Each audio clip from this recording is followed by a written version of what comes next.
I think it was about 2008. I had read an article put out about all these kids going into engineering, and none of them had built anything. And I had posed to Mary Beth, I said, these kids need to be doing stuff with their hands because they need to be able to make something physical and see that. So we started doing shop, and what it started with was a couple saws and a toolbox with some hammers, and this leads into what middle schoolers need, which is like an occupation. And with the shop, we built tables and would sell them, and boxes and things like that. So giving the kids a real purpose, I think, is incredibly important. And then you also have the fact they're making an object, something real.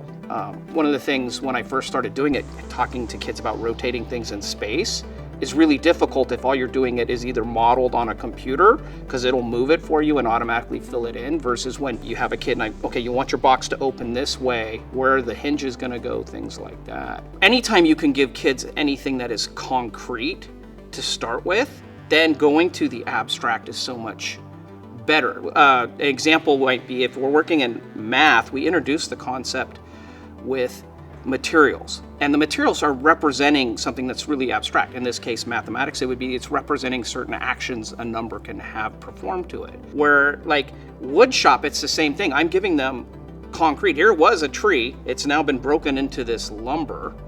We can measure it, we can hold it. How do we take this and transform it into where we want to go? Because like if I want kids to practice doing multiplication, I'll tell them the board is 96 inches and they need to cut 4 feet off of it.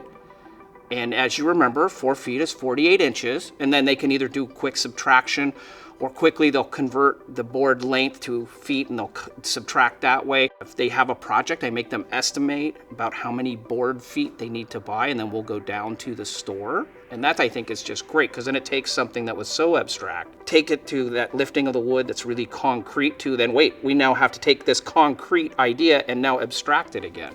The kids who go through that part really understand in a different way, because it's much deeper. There's a personal relationship that wood builds too.